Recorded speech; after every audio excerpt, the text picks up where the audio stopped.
आइए अपनी वाणी को पवित्र करेंगे।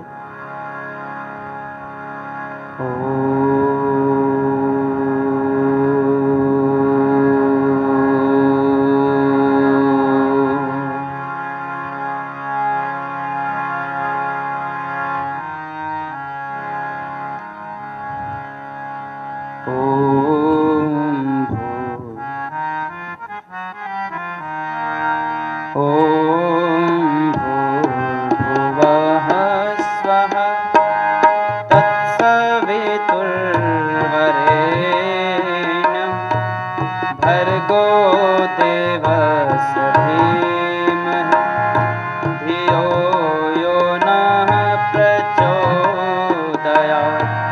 तूने हमें उत्पन्न किया, पालन कर रहा है तू, तुझसे ही पाते प्राण हम। दुखियों के कष्ट हरता है तेरा महान तेज है, छाया हुआ सभी स्थान। सृष्टि की वास्तु में तो हो रहा है विद्यमान। तेरा है धरते ध्यान हम, मांगते तेरे दया। ईश्वर हमारे बुद्धि को श्रेष्ठ मार्ग पर चला। दाता हमारे बुद्धि को सत्य मार्ग पर चला। ओम भूर्भुवः स्वः तत्सवितुर्वरेण्यं भर्गो देवस्य धीमहि धियो यो नः प्रचोदयात्। धियो यो नः प्रचोदयात्।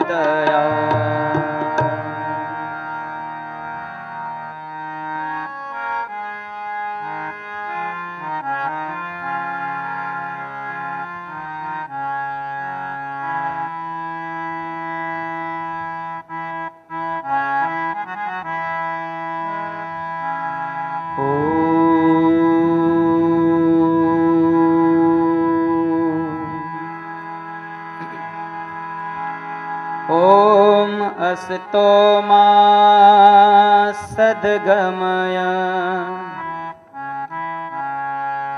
तमसो मा ज्योतिर्गमय।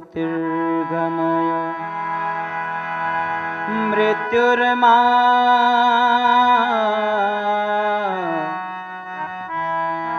अमृतं गमय। हो असत से दूर भगवन, सत्य का वरदान दो। दूर कर धृत मेरु भगवन, शुभ्र ज्योति विहान दो। हर जगह मौजूद है वो, पर नजर आता नहीं। योग साधन के बिना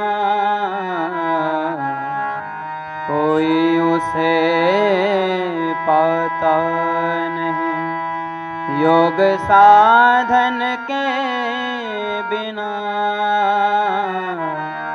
कोई उसे पाता नहीं।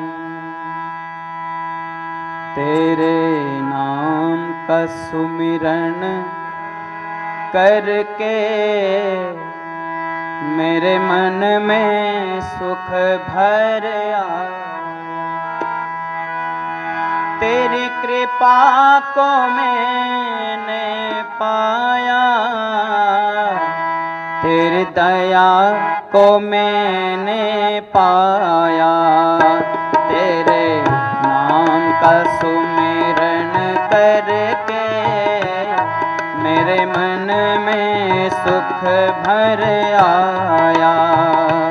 तेरी कृपा को पाया, तेरी दया को मैंने पाया।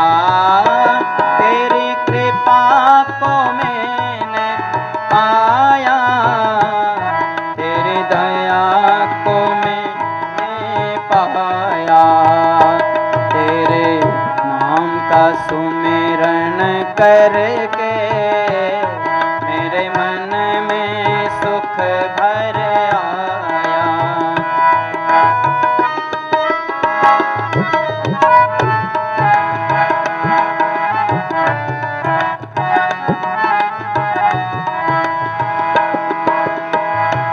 दुनिया की ठोकर खाकर जब हुआ कभी बेसहारा, दुनिया की ठोकर खाकर जब हुआ कभी बेसहारा, ना पाकर अपना कोई तब मैंने तुझे पुकारा। ना पाकर अपना कोई तब मैंने तुझे पुकारा। हे नाथ मेरे सिर ऊपर तूने अमृत बरसाया। तेरी कृपा को मैंने पाया, तेरी दया को मैंने पाया।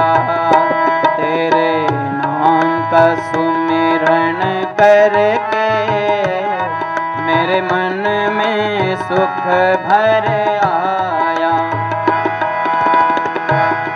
तू संग में था नित मेरे, ये नैना देख न पाए। एक साथ, तू संग में था नित मेरे, ये नैना देख न पाए। चंचल माया के रंग में ये नैन रहे उलझाए।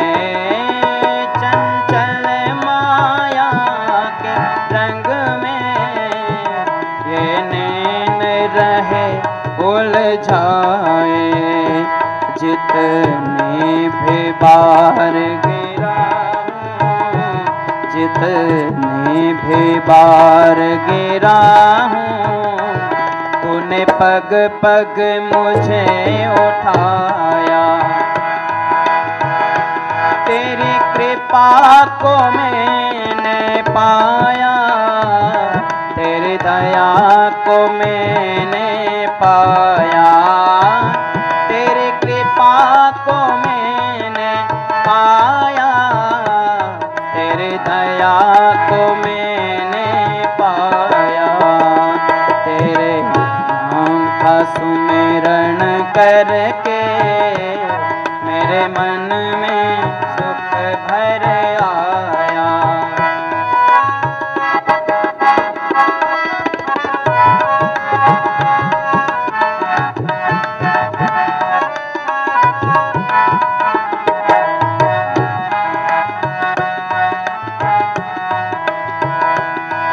और क्या कहा? भव सागर की लहरों में जब भटकी मेरी नैया, भव सागर की लहरों में जब भटकी मेरी नैया, तट छूना भी मुश्किल था, नहीं देखे कोई खेवैया। तट छूना भी मुश्किल था, नहीं देखे कोई खेवैया। तू लहर बना सागर के, तू लहर बना सागर के, मेरे नाव किनारे लाया। तेरी कृपा को मैंने पाया, तेरी दया को मैंने पाया, तेरी कृपा को मैंने पाया, तेरी दया को मैंने पाया। तेरे नाम का सुमिरन करके मेरे मन में सुख भर आया, मेरे मन में सुख भर आया। मैंने अद्भुत आनंद पाया, मैंने अद्भुत आनंद पाया, मैंने अद्भुत आनंद पाया।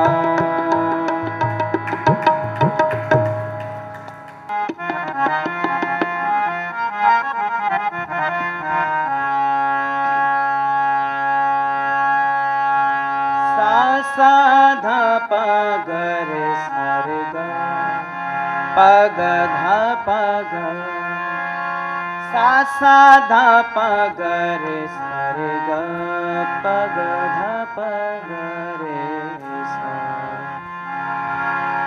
दीप से दीप जला रे मनवा, दीप से दीप जला रे मनवा, दीप से दीप जला रे मनवा।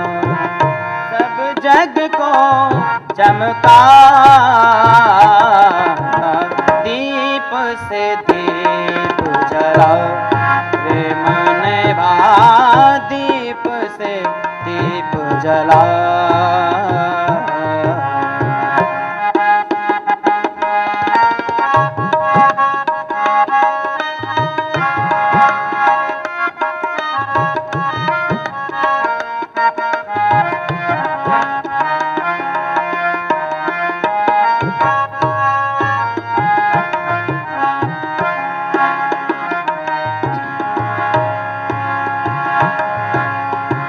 लेख राम और श्रद्धानंद ने ऐसा दीप जलाया।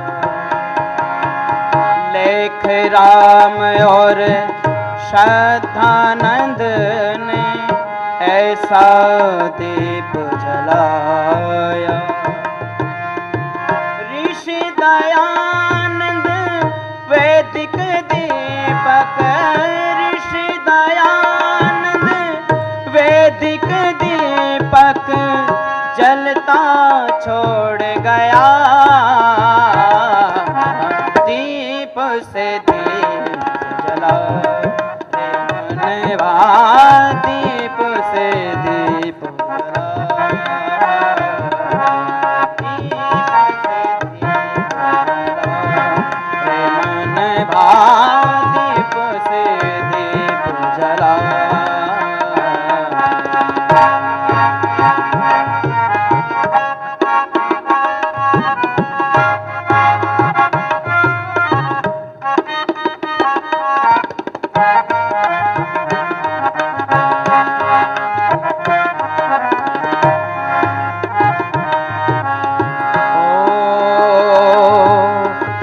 वेद प्रचार का दीपक ऐसा कोई न जग में इसके जैसा। वेद प्रचार का दीपक ऐसा कोई न जग में इसके जैसा। आंधी वर्षा और वर्षण भी, आंधी ओला और वर्षण भी जाए फिर जला।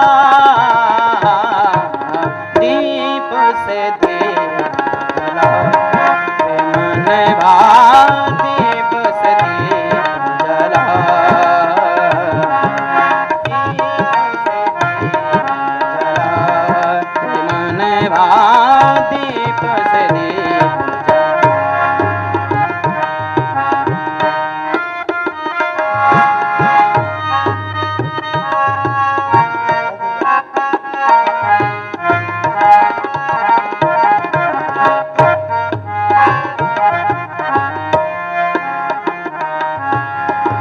परम दीप को माथ लगा ले,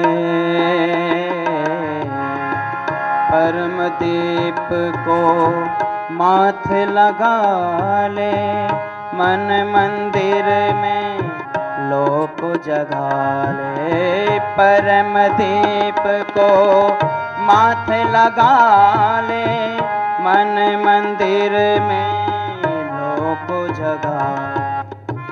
ओम ओम तू जब बोलेगा, ओम ओम तू जब बोलेगा, तब होगा प्रकाश। दीप से दीप जला रे मन भा, दीप से दीप जला रे मन भा, दीप से दीप जला रे मन भा, दीप से दीप जला रे मन भा, दीप से दीप जला रे मन भा, दीप से दीप से दीप से दीप जला रे मन भा, दीप से दीप जला।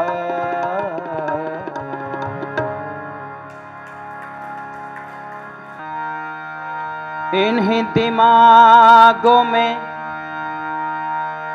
भरे घने खुशियों के लच्छे है, हमें पागल ही रहने दो, हम पागल ही अच्छे हैं। हमें पागल ही रहने दो,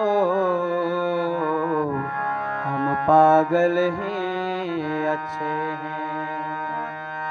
मैं पागल हूँ दीवाना हूँ, मैं पागल हूँ दीवाना हूँ, अलमस्त मस्त मस्ताना हूँ।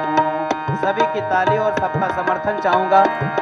मैं पागल हूँ दीवाना हूँ, अलमस्त मस्त मस्ताना हूँ। जो क्षमा जलाए दयानंद ने, जो क्षमा जलाए ऋषवर ने, उस क्षमा का मैं परवाना हूँ। पागल हूँ दीवाना हूँ, अलमस्त मस्ताना हूँ। अजमेर के अंतिम घड़ियों में ऋषि दर्शन करके आया हूँ। हो अजमेर के अंतिम घड़ियों में ऋषि दर्शन करके आया हूँ। मैं काम करूँगा ऋषिवर के संकल्प हृदय में लाया हूँ। गुरुदत्त को लोगों मत रोको,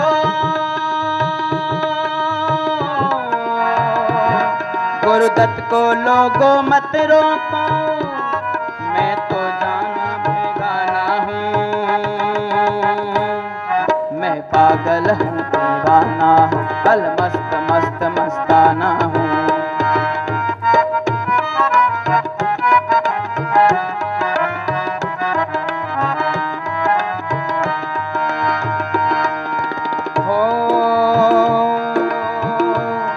बीमार पुत्र को छोड़ गया जाति के लाल बचाने को,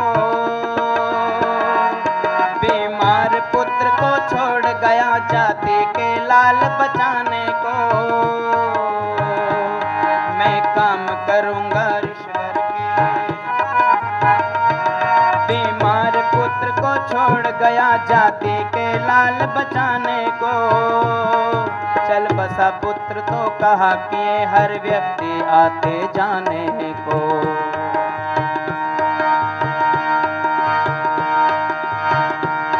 तुम लेख राम को जो समझो, तुम लेख राम को जो समझो, मैं तो जाना पहचाना हूँ। मैं पागल हूँ दीवाना हूँ, अलमस्त मस्त मस्ताना हूँ। मैं पागल हूँ दीवाना हूँ, अलमस्त मस्त मस्ताना हूँ। जो क्षमा जलाए दयानंद ने, जो क्षमा समा जलाए ऋषिवर ने, उस समा का मैं परवाना हूँ। मैं पागल हूँ दीवाना हूँ, अलमस्त मस्त मस्ताना हूँ।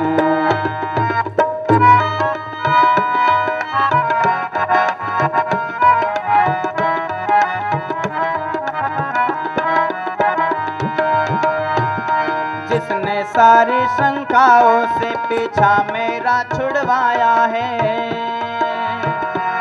हो जिसने सारी शंकाओं से पीछा मेरा छुड़वाया है, उस योगी देव दयानंद ने श्रद्धानंद मुझे बनाया है। उस योगी देव दयानंद ने श्रद्धानंद मुझे बनाया है। मैं उसी के पावन चरणों में, मैं उसी के पावन चरणों में एक छोटा सा नजराना हूँ। मैं पागल हूँ दीवाना हूँ, अलमस्त मस्त मस्ताना हूँ। जो क्षमा जलाए दयानंद ने, जो क्षमा जलाए ऋषिवर ने, उस समा का मैं परवाना हूँ। मैं पागल हूँ दीवाना हूँ, अलमस्त मस्त मस्ताना हूँ।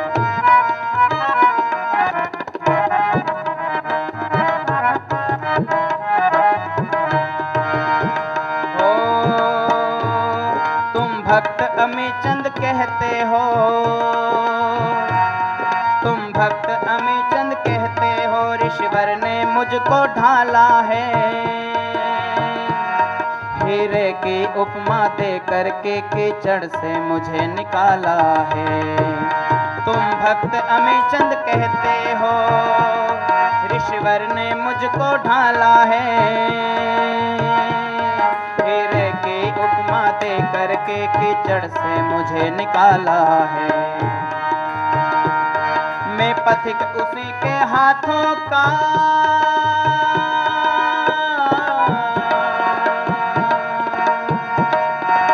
मैं पथिक उसी के हाथों का जीता हुआ गाना हूँ। मैं पागल हूँ दीवाना हूँ, अलमस्त मस्त मस्ताना हूँ। जो क्षमा जलाए दयानंद ने, जो क्षमा जलाए ऋषिवर ने, उस क्षमा का मैं परवाना हूँ। मैं पागल हूँ दीवाना हूँ, अलमस्त मस्त मस्ताना हूँ। मैं पागल हूँ दीवाना हूँ, अलमस्त मस्त मस्ताना हूँ। जो क्षमा जलाए दयानंद ने, जो क्षमा जलाए ऋषिवर ने, उस क्षमा का मैं परवाना हूँ। मैं पागल हूँ दीवाना हूँ, अलमस्त मस्त मस्ताना हूँ। मैं पागल हूँ दीवाना हूँ, अलमस्त मस्त मस्ताना हूँ। मैं पागल हूँ दीवाना हूँ, अलमस्त मस्त मस्ताना हूँ, अलमस्त मस्त मस्ताना हूँ। मैं पागल हूँ दीवाना हूँ, अलमस्त मस्त मस्ताना हूँ।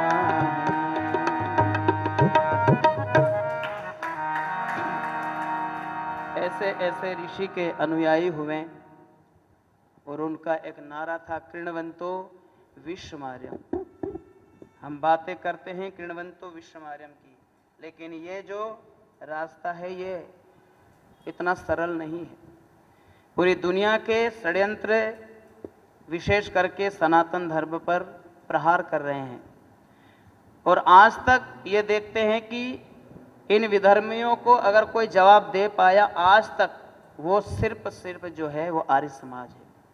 और आज भी बड़े बड़े जो इस धर्म को मिटाने वाले हैं वो आर्य समाज का लोहा मानते हैं, क्योंकि आर्य समाज शास्त्र और शस्त्र दोनों का प्रतिकार, दोनों का प्रतीक ये देता है।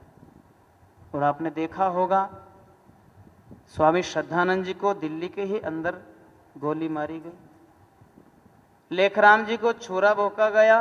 क्यों? क्या हम नहीं चाहते कि हमारा समाज आगे बढ़े?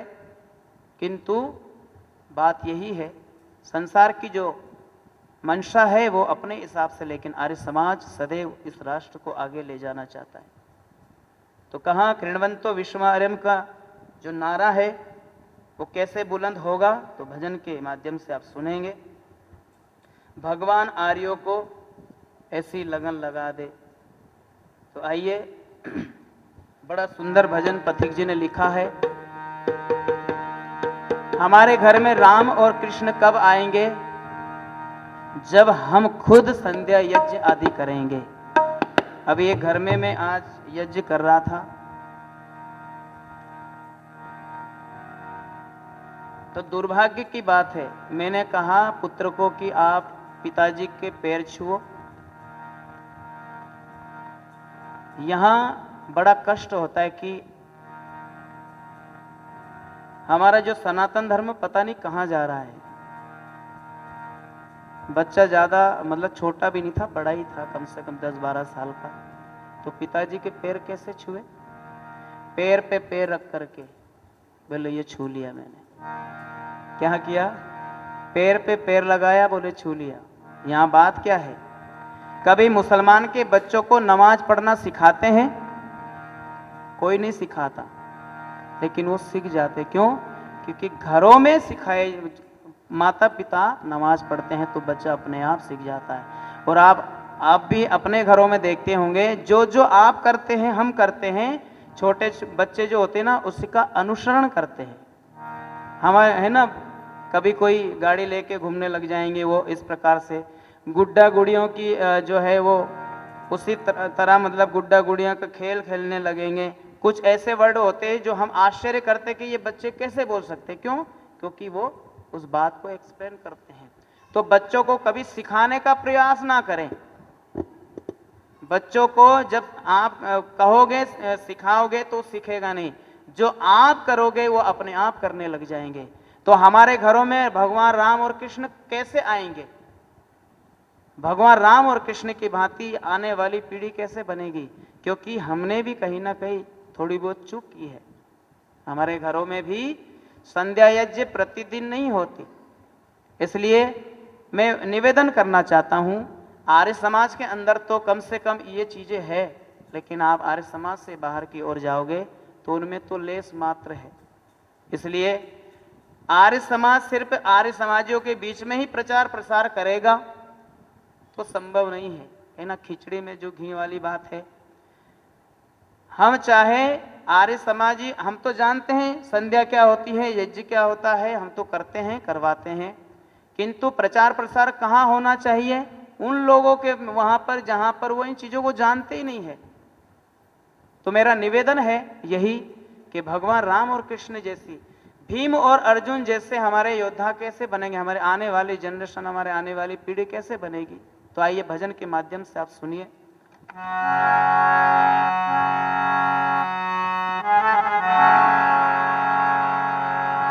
हम क्या थे, क्या हो गए और क्या होंगे अभी, आओ विचारे मिलकर ये समस्याएं सभी, ये समस्याएं सभी।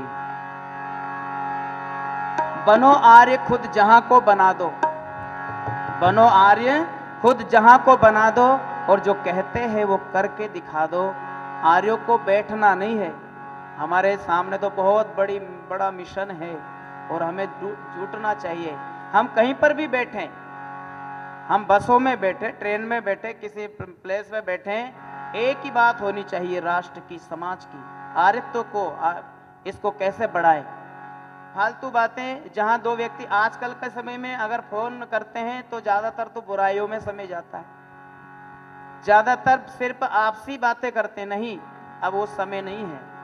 आप बांग्लादेश का हाल देख रहे हैं, अफगानिस्तान, पाकिस्तान ये कट चुके हैं, केरल आपके हाथ से चला गया, बंगाल की भी स्थिति ऐसी हो रही है, कश्मीर की तो बात ही ना करो। इसलिए हमारे ऊपर बहुत विकट संकट आने वाला है, इसको बड़े ही ये हमें चिंता करना पड़ेगा। तो आइए, भगवान आर्यों पहले लगन लगा दो, वैदिक धर्म की खातिर, वैदिक धर्म के खातिर। मिटना इन्हें सिखा दो भगवान आर्यों को, भगवान आर्यों को। पहली लगन लगा दो वैदिक धर्म के खातिर, मिटना इन्हें सिखा दो भगवान आर्यों को। फिर राम कृष्ण निकले घर घर गली गली से, फिर राम कृष्ण निकले घर घर गली गली से। अर्जुन वो कर्ण जैसे योद्धा रणस्थली से, भीष्म से ब्रह्मचारी, भीष्म से ब्रह्मचारी और भीम महाबली से, गौतम कणाद जैमिनी, ऋषिवर पतंजलि से, गौतम कणाद जैमिनी, ऋषिवर पतंजलि से। फिर से कोई दयानंद, फिर से कोई दयानंद जैसा ऋषि दिखा दो भगवान आर्यों को, भगवान आर्यों को। लगन लगा दो भगवान आर्यों को।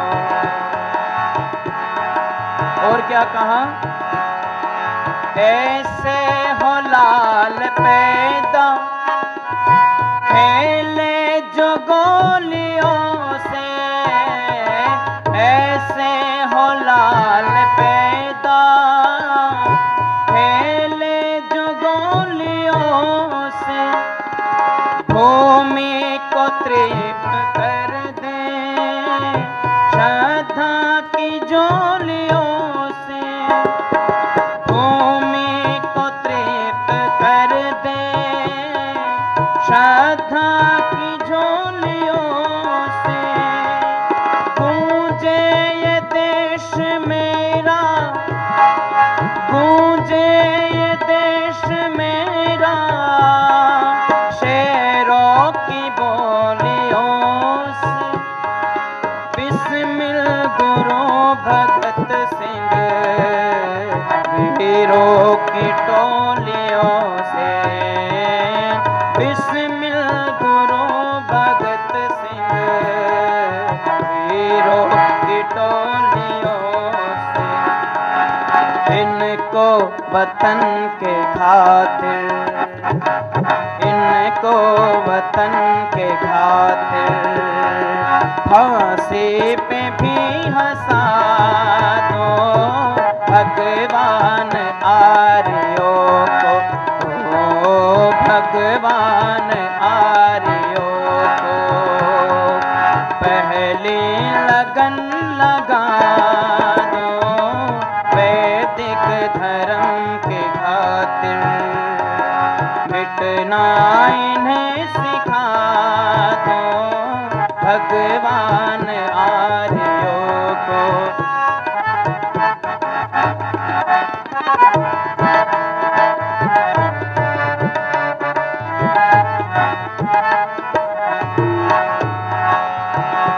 कोई लेख राम जैसा गुरुदत्त दयाल होवे, कोई लेख राम जैसा गुरुदत्त दयाल होवे। कोई हंस राज होवे, कोई श्रद्धानंद होवे, जिनका पाकर, नेतृत्व जिनका पाकर उन्नत समाज होवे, बढ़ती बीमारियों का फिर से इलाज होवे, बढ़ती बीमारियों का फिर से इलाज होवे। बेधड़क लाज पत सा, हाँ बेधड़क लाज पत सा, फिर से पथिक दिखा दो भगवान आर्यों को, भगवान आर्यों को। पहली लगन लगा दो वैदिक धर्म के खातिर, वैदिक धर्म के खातिर। मिटना इन्हें सिखा दो भगवान आर्यों को, भगवान आर्यों को, भगवान आर्यों को, भगवान आर्यों को।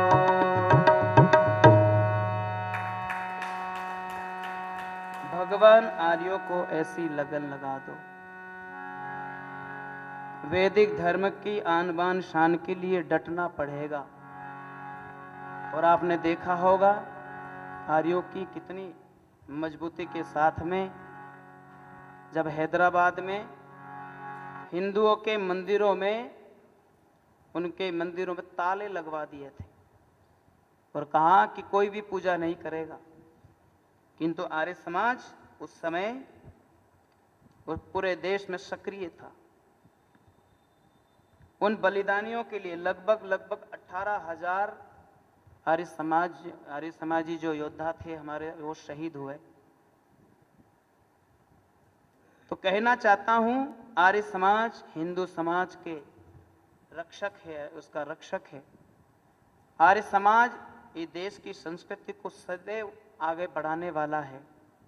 इसलिए आर्य समाज के सारे भारत के जन जो हैं वो ऋणी है। और ऋषिवर देव दयानंद का इसमें बड़ा सुंदर कहा कि धन्य है वो ऋषि, तूने हमें जगा दिया। सो करके लूट रहे थे, तूने हमें बचा दिया। बड़ा सुंदर पंक्तियां लिखी है। आइए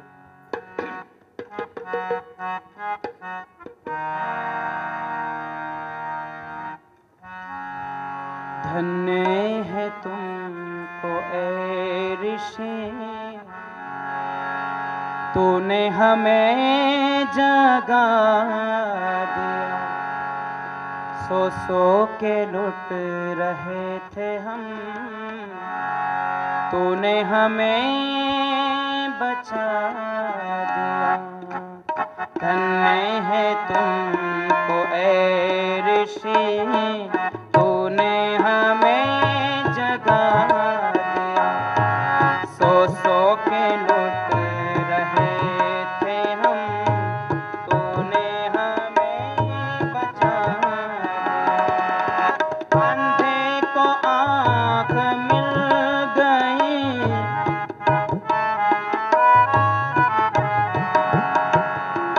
धन्य है तुमको ए ऋषि, तूने हमें जगा दिया।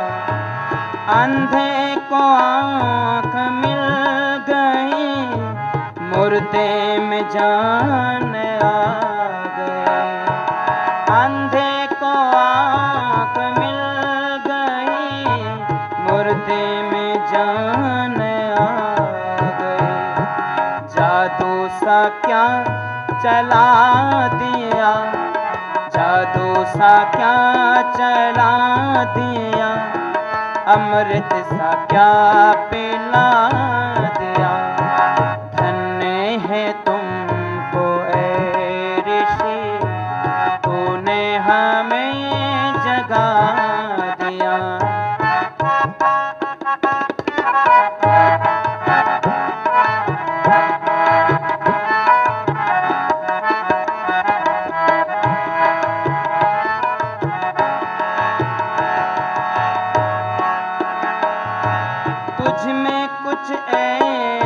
बात थी स्वामी तेरी बात पर, तुझ में कुछ ऐसी बात थी स्वामी तेरी बात पर, कितने शहीद हो गए कितनों ने सर कटाया, कितने शहीद हो गए कितनों ने सर कटा दिया। धन्य है तुमको ए ऋषि, तूने हमें जगा दिया।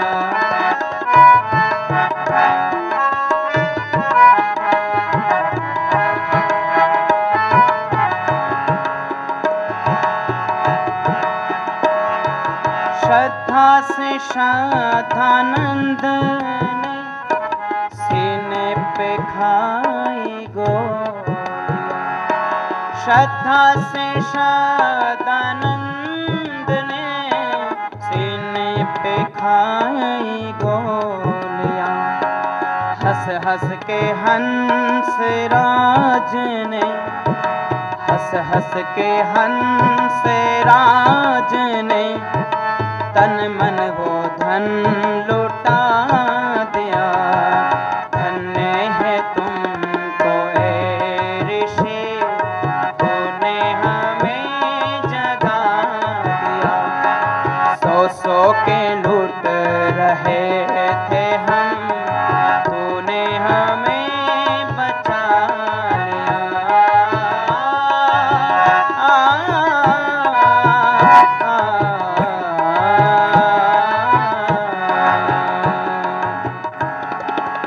और क्या कहा,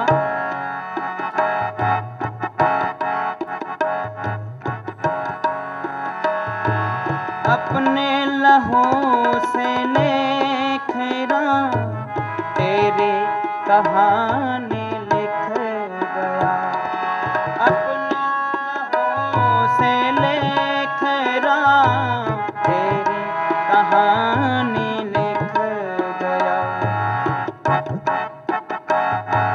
अपने लहू से लेख राम तेरी कहानी लुट गया। तूने ही लाला लाजपत शेरो बब्बर बना दिया, तूने लाला लाजपत शेरो बब्बर बना दिया। धन्य है तुमको ए ऋषि, तूने हमें जगा दिया।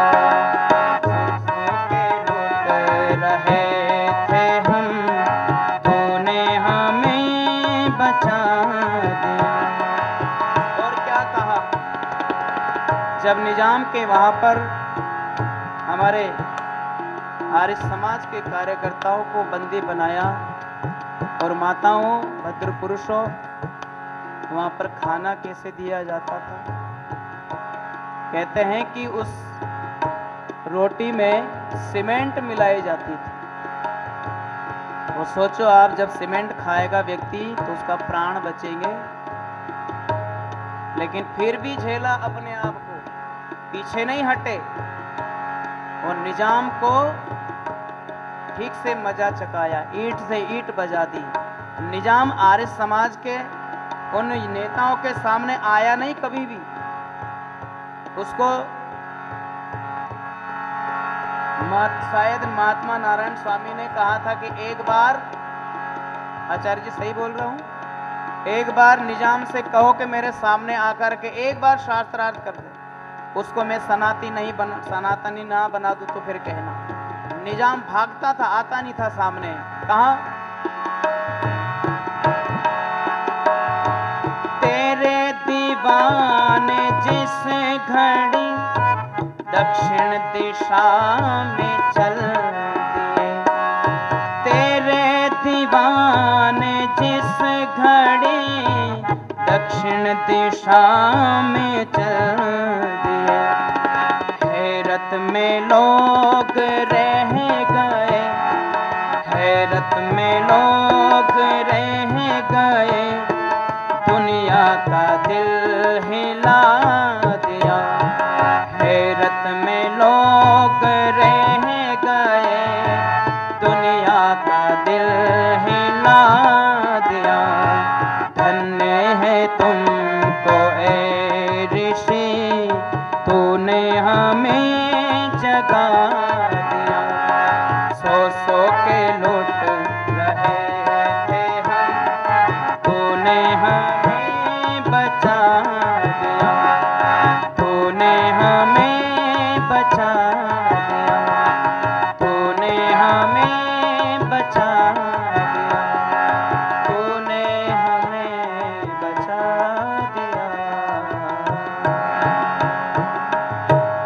उस ऋषि के ऋण हम कैसे उतार पाएंगे।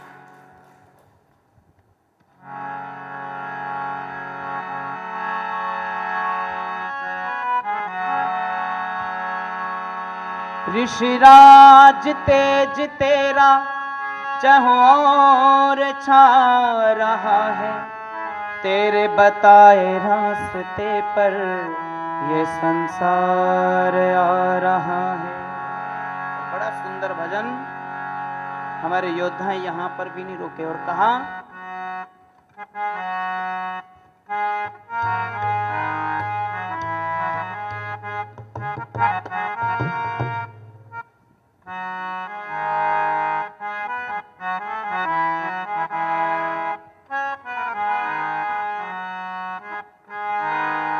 खिदमते खलक में, खिदमते खलक में जो भी मर जाएंगे, वो अमर नाम दुनिया में कर जाएंगे। खिदमते खलक में जो भी मर जाएंगे, वो अमर नाम दुनिया में कर जाएंगे। ये न पूछो, ओ ये न पूछो, ये न पूछो कि मर कर किधर जाएंगे, वो जिधर भेज देगा उधर जाएंगे। खिदमते खलक में जो कि मर जाएंगे, वो अमर नाम दुनिया में कर जाएंगे। और क्या कहा, देश उद्धार करने को एक दो नहीं जी, देश उद्धार, देश उद्धार करने को एक दो नहीं जी, देख लेना हजारों के सर जाएंगे, देख लेना हजारों के सर जाएंगे। आप दिखला रहे हैं, आप दिखला रहे हैं किसे तुर्शियां, आप दिखला रहे हैं किसे तुर्शियां। ये नशे वो नहीं जो उतर जाएंगे। खलक में जो कि मर जाएंगे, वो अमर नाम दुनिया में कर जाएंगे।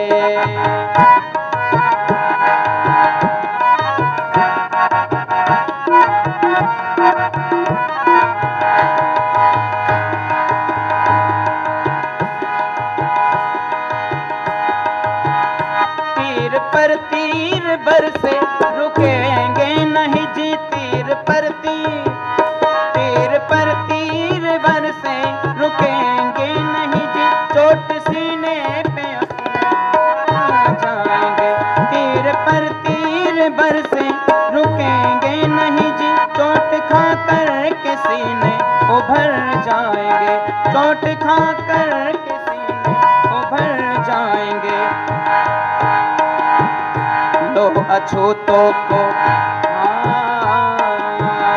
इन अछूतों को, इन अछूतों को छाती से लगा लो हिंदुओं, इन अछूतों को छाती से लगा लो हिंदुओं, वरना ये लाल गैरों के घर जाएंगे। इन अछूतों को छाती से लगा लो हिंदुओं, वरना ये लाल गैरों के घर जाएंगे।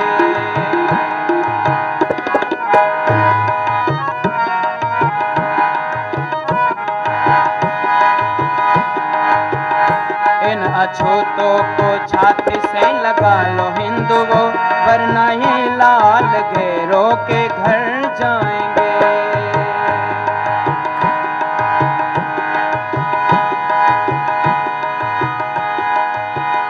कर मोहब्बत तम, कर मोहब्बत तमर हम लगाते रहे जी, कर मोहब्बत ता, कर मोहब्बत तमर हम लगाते रहे जी, जख्म दिल एक दिन उनके भर जाएंगे, जख्म दिल एक दिन उनके भर जाएंगे। आप मानो न मानो खुशी आपके, आप मानो न मानो खुशी आपके, हम मुसाफिर है कल अपने घर जाएंगे। आप मानो न मानो खुशी आपकी, हम मुसाफिर जो अपने घर जाएंगे। खिदमते खलक में जो कि मर जाएंगे, वो अमर नाम दुनिया को कर जाएंगे। खिदमते खलक में जो कि मर जाएंगे, वो अमर नाम दुनिया में कर जाएंगे। वो अमर नाम दुनिया में कर जाएंगे। बोलिए सत्य सनातन वैदिक धर्म की, महर्षि देव दयानंद की। ये वेद प्रचार सप्ताह का आज तीसरा दिन है और वेद के पृष्ठों को जब हम आगे पलटते हैं और अपने बारे में पढ़ते हैं तो मनुष्य का जो दायित्व है वो और बढ़ता चला जा रहा है। हमने जैसे जैसे पृष्ठ पलटे हमारा दायित्व बढ़ता चला गया। आप देखिए, पशु पक्षी कीट पतंग जितने, उनका दायित्व नहीं है। दायित्व किसका बढ़ रहा है? मनुष्य का। समाज में अगर विघटन की स्थिति पैदा होती है तो उसको दूर करना किसका दायित्व है? मनुष्य का दायित्व। समाज में अगर अशांति का वातावरण पैदा होता है तो किसका दायित्व है? मनुष्य का दायित्व। और आप देखिए, ऐसी विघटन की स्थिति बहुत प्रकार से समाज के अंदर आ रही है। धार्मिक स्तर पर विचार करेंगे तो भी विघटन की स्थिति है, और सामाजिक स्तर पर अगर विचार करेंगे तब भी समाज के अंदर क्या है? विघटन की स्थिति। आप देखें, इस 2 हाथ और 2 पैर वाले प्राणी को कैसे कैसे समाज में बांटा जा रहा है। इसको हम विभिन्न नामों से पुकारते। कोई इसको क्या बनाना चाहता है कि येन केन प्रकारेण इसको ईसाई बना लिया जाए। कोई इसको बौद्ध बनाना चाहता, कोई इसको जैन बनाना चाहता, कोई इसको और विभिन्न संप्रदायों में बांटना चाहता है। और जाति के स्तर पर आप विचार करेंगे तो मुझे लगता है पता नहीं जातियों की संख्या, मुझे तो पता नहीं कितनी जातियां। इतनी जातियों में इस मनुष्य को बांट दिया गया। और इसके अतिरिक्त बताइए, पशुओं में जाति कहीं सुनी है आपने? पक्षियों में कह रहे हैं कि उनकी जाति के पशु जाति एक है और पक्षी जाति एक। ऐसा नहीं है, लेकिन इसकी मनुष्य की जाति अनेक जातियां हैं। और मुझे तो ऐसा लगता है कि इतना बड़ा षड्यंत्र है हमारी सामाजिक शक्ति को कमजोर करने का, है कि नहीं? आप देखिए, जहां पर 50 लोग खड़े हुए हैं, 10 लोग खड़े हुए हैं, उनमें से आप उन 50 लोगों को बांट दीजिए कि 12 लोग अमुक नाम से पुकारे जाएंगे, 12 लोग अमुक नाम से पुकारे जाएंगे, और 12 लोग जो वो अमुक नाम से पुकारे जाएंगे, और जो बचे हुए 2 हैं उनको किसी और नाम से पुकारा जाएगा। क्या हो गया? 50 की जो शक्ति थी वो टूटती चली। अगर वो 50 के 50 इकट्ठे रहते तो उनकी शक्ति बहुत बड़ी, कई गुना बढ़ती चली जाती। लेकिन हमने क्या किया? उनको भिन्न भिन्न नाम दे करके और बांट दिया। इसी तरह से जातियों में बांट करके हमने क्या कर दिया? जातियों में बांट करके भी सामाजिक जो शक्ति थी उसको भी कमजोर कर दिया। लेकिन वेद ने क्या कहा? आप देखिए, धार्मिक स्तर पर जब हम बांटते हैं तो वेद क्या कहता है? कि इतने सारे नामों से इसको आप पुकार रहे हैं और इतने सारे नाम आप इनको देना चाहते हैं। केवल क्या कहते हैं मनुष्य को? मनुर्भव। क्या बनो? मनुष्य बनो। आप विभिन्न नामों से पुकार रहे हैं और हमारी शक्ति को दिन प्रतिदिन कमजोर करते चले जा रहे हैं। लेकिन वेद ने, आप बताइए, दिखाई दे रहा है व्यक्ति 2 पैर 2 हाथ वाला है तो मनुष्य ही है, फिर दोबारा उसको क्यों कहा कि मनुर्भव, मनुष्य बनो? मुझे तो लगता है कहीं ना कहीं कोई आशंका थी, कोई संदेह की स्थिति थी कि पता नहीं ये मनुष्य जैसा आचरण करेगा कि नहीं करेगा। आप देखिए, मैं पहले भी आपको बता चुका हूं कि मनुष्य कौन है? जो मननशील और विचारशील प्राणी है वो कौन है? मनुष्य है। मान लीजिए यहां किसी का भोजन रखा हुआ है और किसी मनुष्य को दिखाई दे जाए तो शायद बिना पूछे वो किसी का भोजन नहीं खाएगा, और वही भोजन अगर किसी पशु को दिखाई दे जाए तो वो क्या करेगा? वो तुरंत उसको खाने की कोशिश करेगा। तो कह रहे हैं कि मनुष्य के अंदर और पशु के अंदर, मनुष्य के अंदर और पशु के अंदर क्या भिन्नता है? पशु की जो परिभाषा शास्त्रों के अंदर की गई और क्या कहा? पश्यति इति पशु। केवल किसी वस्तु को देखता है और उस वस्तु को देख करके तुरंत उसमें प्रवृत्त हो जाता है, वो कौन है? पशु है। अगर मैंने भी वैसा ही करना प्रारंभ कर दिया तो मेरे में और पशु में कोई अंतर नहीं है। इसलिए कह रहे हैं कि धर्मो ही तेषाम अधिको विशेषा धर्मेण हीना पशु भी समान। कि अगर मनुष्य के अंदर जो उसकी विशेषता क्या है, आप विचार करके देखिए, जितने सारे काम करते हैं वो सारे के सारे काम पशु भी करता है। आप भोजन करते, पशु भी भोजन करता है। आप जलपान करते हैं, पशु भी जलपान करता है। जितने क्रियाकलाप मनुष्य करता है वो सारे के सारे क्रियाकलापों को पशु भी करता है। लेकिन क्या बताया? धर्मो हि तेषाम अधिको विशेष। मैं धर्म और अधर्म का क्या रखता हूं? ध्यान रखता हूं। अगर मैं किसी काम को अधर्मी बनकर के करता हूं तो पशु और मनुष्य में भेद समाप्त हो जाए। मान लीजिए यहां रखा भोजन मैंने खा लिया, यहां किसी की रखी हुई वस्तु मैंने उठा ली और उठा करके जेब में रख करके मैं घर लेकर के चला गया, तो बताइए मेरी पाशविक वृत्ति है कि नहीं? तो इसलिए कह रहे हैं कि मनुष्य की जो शक्ति थी, मनुष्य की जो शक्ति थी, पहले उस शक्ति को क्या धर्म के आधार पर उसको बांटा गया, फिर उसको जाति के आधार पर बांटा गया। और महर्षि पतंजलि ने जाति शब्द की जो व्याख्या की, महर्षि पतंजलि लिखते हैं कि जाति है क्या? आप देखिएगा जाति है क्या, वो लिखते हैं समान प्रसवात्मिका जाति। कह रहे हैं कि जिसका प्रसव एक तरीके से होता उसकी जाति एक है।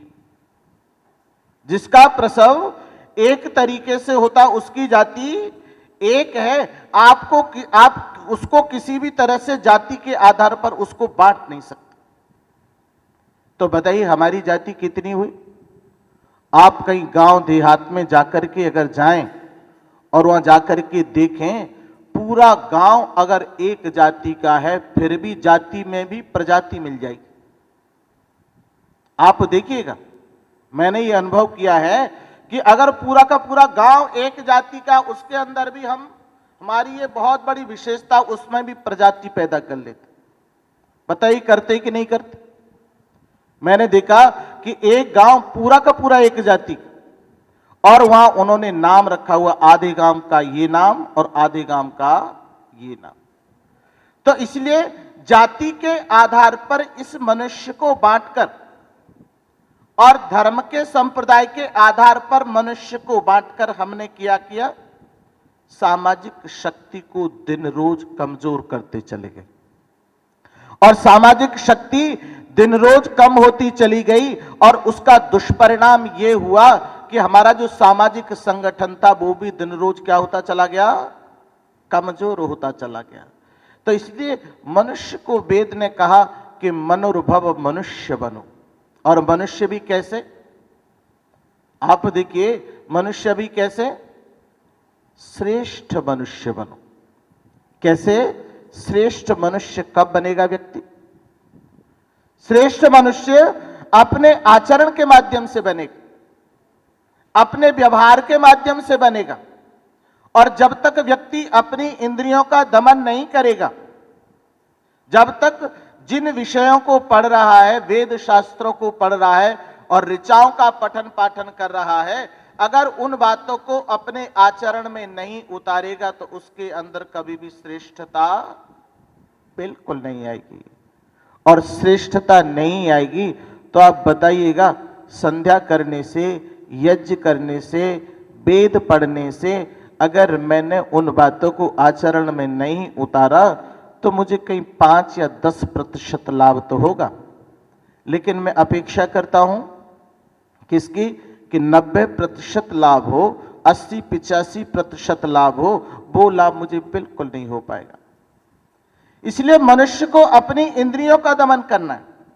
और दूसरा क्या बताया वेद ने, क्या कहा कि मनुष्य का सामाजिक जो शक्ति है वो जाति के आधार पर कभी भी आकलन नहीं कर सकते। इसका किसके आधार पर करेंगे? कर्म के आधार पर। आपने सामाजिक विज्ञान एसएसटी सबने पढ़ा है और हिस्ट्री में बताइए, वैदिक जो इतिहास है उसमें वर्ण व्यवस्था का उल्लेख है कि नहीं? आप इस शरीर का अवलोकन करें और इस शरीर में से अगर आप ये कहें कि ये मस्तिष्क अलग और ये भुजाएं अलग है और ये उदर अलग है और ये पैर क्या है, अलग है, आप बताइए क्या शरीर भली भांति काम कर पाएगा? बिल्कुल नहीं कर पाएगा। शरीर की जो संरचना परमपिता परमेश्वर ने की और उसमें से हम मस्तिष्क को अलग बांट रहे हैं, भुजाओं को अलग कर रहे हैं, उदर को अलग कर रहे हैं और पैरों को अलग कर रहे हैं, तो बताइए शारीरिक जो संरचना है वो पूरी तरह से कार्य करने में कैसी हो जाएगी? असमर्थ हो जाएगी। लेकिन वेद क्या कहता है? वैदिक व्यवस्था क्या कहती है? वैदिक व्यवस्था कहती है कि आप जाति के आधार पर इस मनुष्य को बांटने का प्रयास मत कीजिए। आप इसको वर्ण व्यवस्था के हिसाब से इनका दायित्व दीजिए। आप देखिए हम वेद के पृष्ठों को पलट रहे हैं और क्या कह रहे हैं? वर्ण व्यवस्था के आधार पर इसको क्या दिया जाए? दायित्व दिया जाए। वेद इस व्यवस्था को कह रहा है, कह रहे हैं ब्राह्मण, क्षत्रिय, वैश्य और शूद्र। आप देखिएगा, विचार करके देखिएगा कि कितने सारे असंतुलन समाज के अंदर विद्यमान। गांव देहात में जाकर के देखेंगे, आज भी सामाजिक इतना असंतुलन है कि व्यक्ति हिम्मत नहीं कर पाता सामने बोलने की। तो इसलिए वेद क्या कह रहा है कि ब्राह्मण का दायित्व अलग है, क्षत्रिय का दायित्व अलग है, वैश्य का दायित्व अलग है और शूद्र का दायित्व अलग है। अब आप सबसे पहले ब्राह्मण का दायित्व देखिए। और ब्राह्मण कहां है? ये ब्राह्मण है। आपके शरीर के अंदर जितने सारे निर्णय लेता है वो कौन लेता है? ये ब्राह्मण निर्णय लेता है। आप बताइए ब्राह्मण को क्यों बड़ा माना गया? ब्रह्मत्वात् ब्राह्मण, ब्रह्मत्वात् ब्राह्मण, ज्ञानी होने की वजह से, बुद्धिमान होने की वजह से और अध्ययन और अध्यापन से जुड़े रहने की वजह से, यज्ञ करना और यज्ञ कराना, इस कारण से ब्राह्मण को क्या माना गया? बड़ा माना गया। आप बताइए इस शरीर में अगर मेरे हाथ में चोट लगती है तो मैं क्या करता हूं?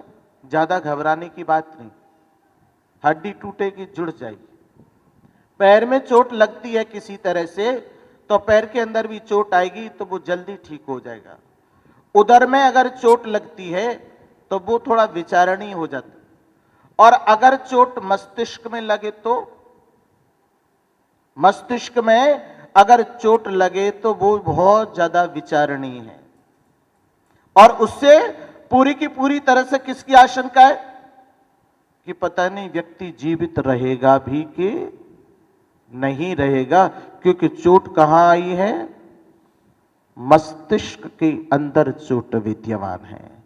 और इस मस्तिष्क को हम सबसे ज्यादा सुरक्षित रखने की कोशिश करते हैं। ये ब्राह्मण जो है इसको सबसे ज्यादा सुरक्षित रखने की कोशिश करते हैं। क्यों करते हैं कि अगर इसको किसी प्रकार की चोट आई तो सामाजिक संतुलन बिगड़ जाएगा। ये अपने दायित्व से अगर पीछे हट गया तो सामाजिक संतुलन क्या होता चला जाएगा, बिगड़ता चला जाएगा। इसलिए कह रहे हैं इस ब्राह्मण को किसी तरह से चोट न पहुंच पाए। और क्या कहा कि ब्राह्मण कौन है, ये नहीं कह दिया कि जिस जन्म जिसने ब्राह्मण की जाति में ले लिया वही ब्राह्मण। ये वेद नहीं कह रहा है इस बात। वेद किस बात को कह रहा है कि जो यज्ञ करता है, जो संध्या करता है, जो स्वाध्याय करता है, जो पठन पाठन की व्यवस्था से जुड़ा हुआ है, वो कौन है, ब्राह्मण है। जो दान लेता है और दान देता भी सामर्थ्य के अनुसार, उसके पास सबसे बड़ा धन उसका ब्राह्मण का क्या है। आप देखिए ब्राह्मण का सबसे बड़ा धन क्या है, विद्या। उसका सबसे बड़ा धन विद्या है। और आप जो वास्तव में सच्चे ब्राह्मण हैं, आप उनको कभी विचार सुन के देखिएगा, वो क्या कहते हैं, देखो व्यवसाय करना तो मेरा काम नहीं है।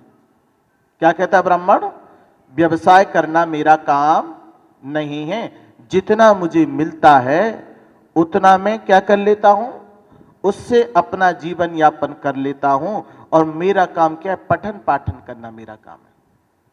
समाज के अंदर जो कुरीतियां व्याप्त हैं, उन कुरीतियों को निकाल करके दूर करना मेरा काम है। समाज में जो व्याप्त अविद्या है, उस अविद्या को दूर निकालना और लोगों को विद्या और ज्ञान से परिचित कराना मेरा काम है। इसलिए ब्राह्मण क्या कहता है कि मुझे कोई व्यापार नहीं करना है, वैश्य नहीं बनना है मुझे। लेकिन आज स्थिति थोड़ी भिन्न है।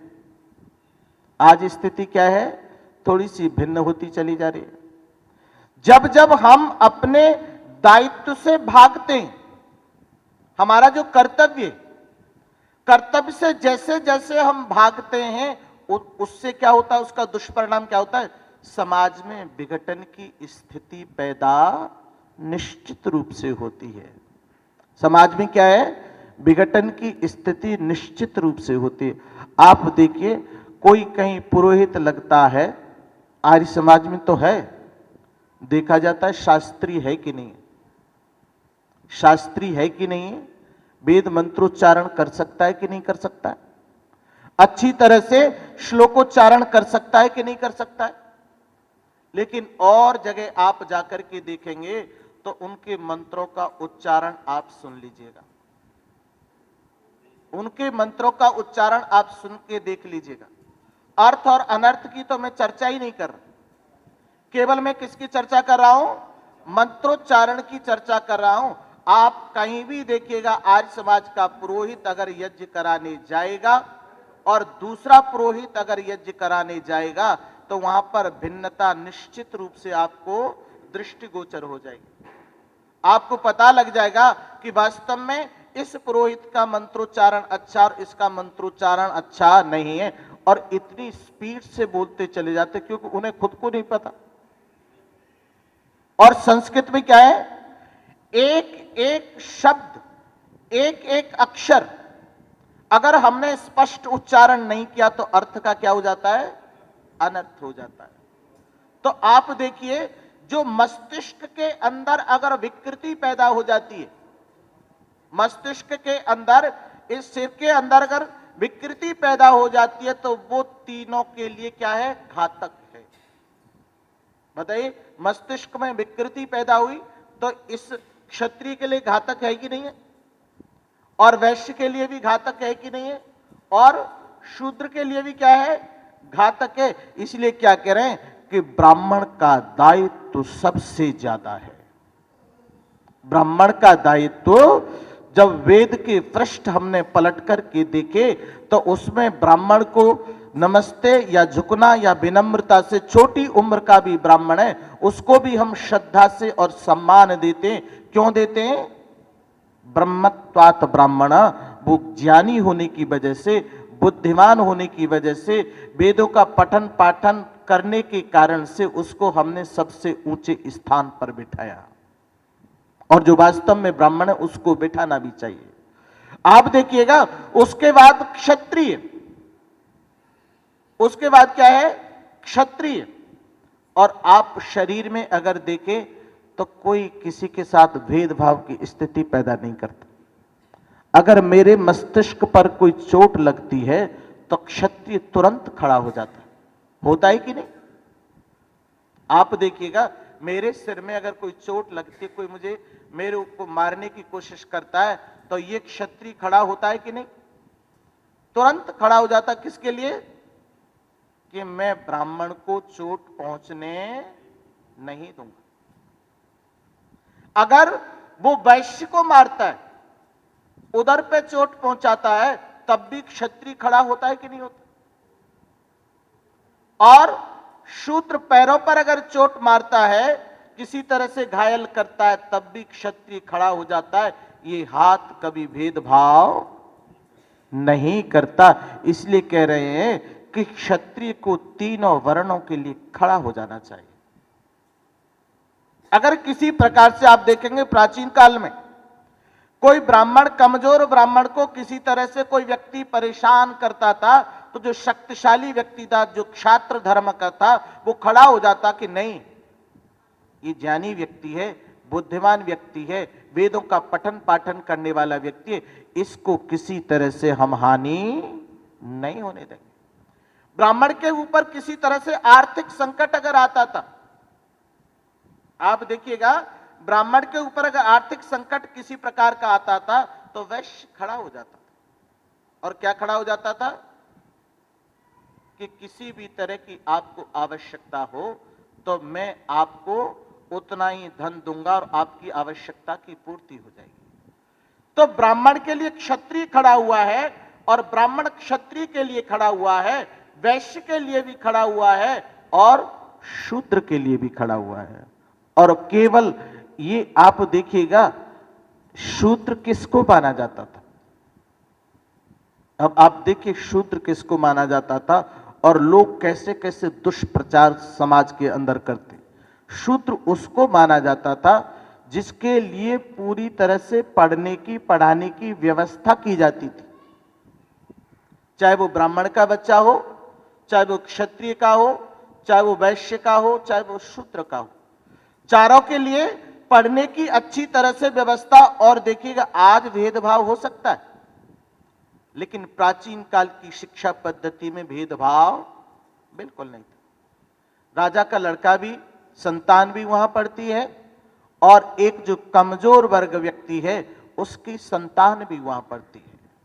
और उसके बाद पूरे के पूरा, और ये होना चाहिए, शिक्षा की जो व्यवस्था है, प्रत्येक प्राणी के लिए या प्रत्येक बच्चे के लिए शिक्षा की व्यवस्था होनी चाहिए, चाहे वो ब्राह्मण का हो, चाहे वो क्षत्रिय का हो, चाहे वो वैश्य का हो, चाहे वो शूद्र का हो। और जब पूरा प्रयास किया गया, उसके पश्चात भी अगर कोई बच्चा पढ़ नहीं पाया, उसको कौन सी कोटि में रखते थे? शूद्र की कोटि में। आप देखिए, यहां यह भी बोला गया, अगर ब्राह्मण का बच्चा नहीं पढ़ पाया तो वो भी शूद्र बन सकता है। और किसी शूद्र परिवार में जिसने जन्म लिया है वो भी ब्राह्मण बन सकता है। देखिएगा, वेद में कहीं भेदभाव दिखाई दे रहा आपको? वेद के अंदर कहीं भेदभाव हमें दृष्टिगोचर हो रहा है? कितनी स्पष्ट व्यवस्था है कि जो पढ़ पाया वो ब्राह्मण बन गया।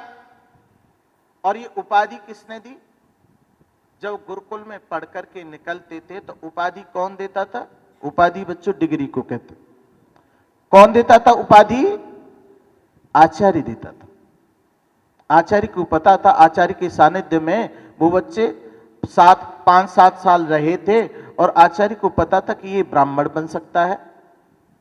ब्राह्मण में ये भी देखा जा सकता सहन शक्ति है भी कि नहीं है, ये क्षत्रिय बन सकता है, इसके अंदर इसकी बुद्धि व्यापार वाली है, ये व्यापारी बन सकता है। और इसको हमने पूरा प्रयास किया, पूरी कोशिश की, ये पढ़ नहीं पाया, ये क्या करेगा? समाज की सेवा करेगा। आप बताइए कोई भेदभाव है वेद में?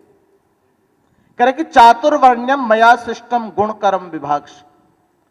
चारों वर्ण जो बताए गए किससे बनाए गए? गुण कर्म। आप बताइए किसी डॉक्टर का बेटा अगर पिता डॉक्टर है तो क्या बेटा डॉक्टर बन सकता है? जब ही तो बनेगा, एमबीबीएस करेगा तभी तो बनेगा कि नहीं बनेगा? किसी के पिता अगर इंजीनियर हैं तो जरूरी थोड़ा ही कि बेटा भी इंजीनियर बन जाए।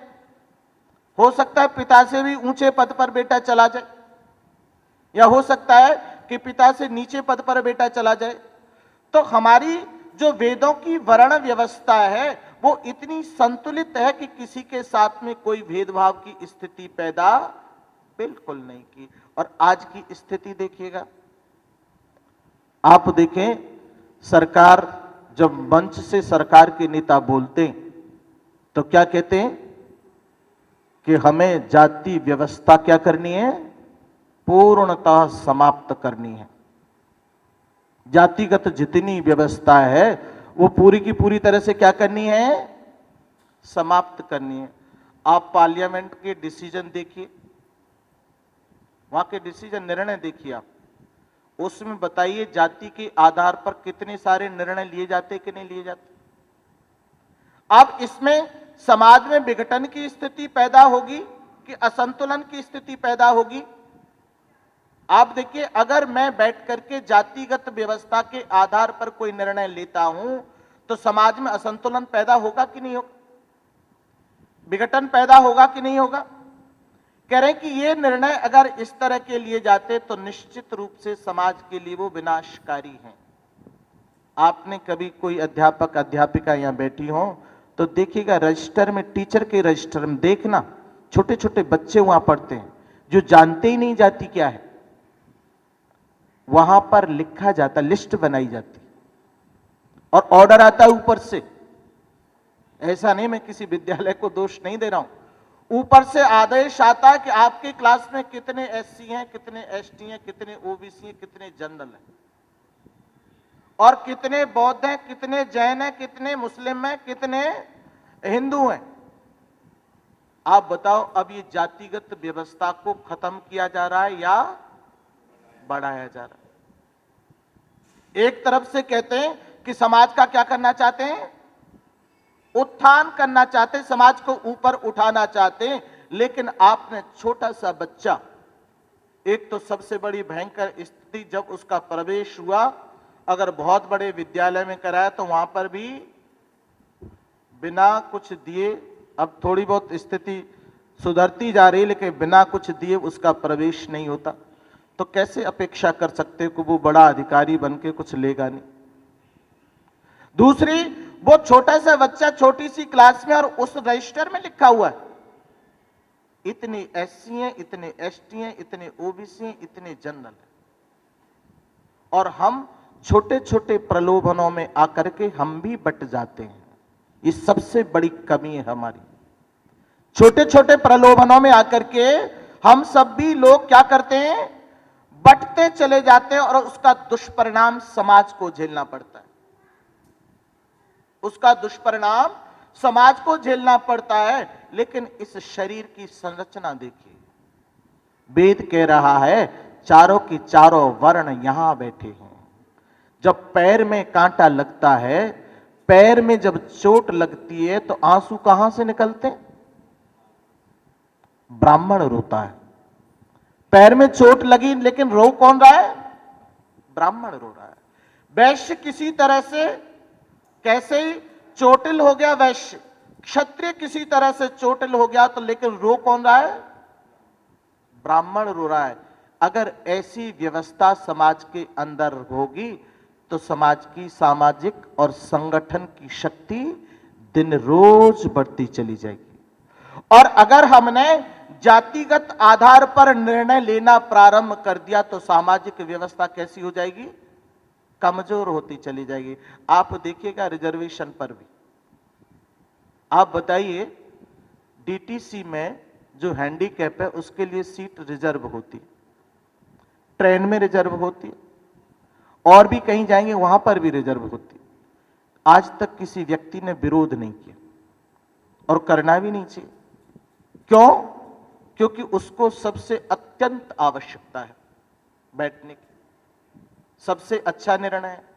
लेकिन यहां अगर सामाजिक उत्थान आप किसी का करना चाहते हैं, समाज में जो भी वर्ग कैसा है, आर्थिक आधार पर जो वर्ग पिछड़ा है, आप उसको जाति का नाम देकर के क्यों उठाना चाहते हैं? आप उसका आर्थिक आकलन कीजिए ना।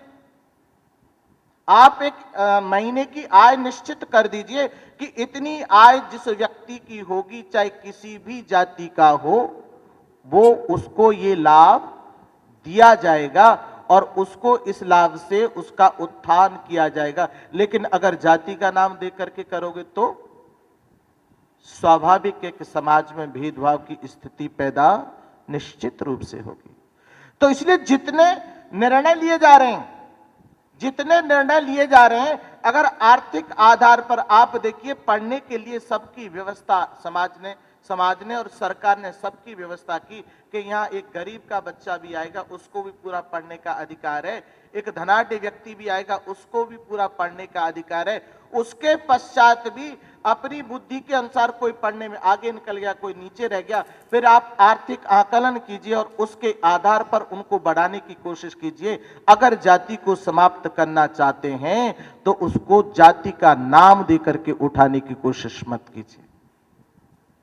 अगर जाति का नाम देकर के आपने उठाने की कोशिश की तो उसका दुष्परिणाम निश्चित रूप से समाज में देखने को मिलेगा।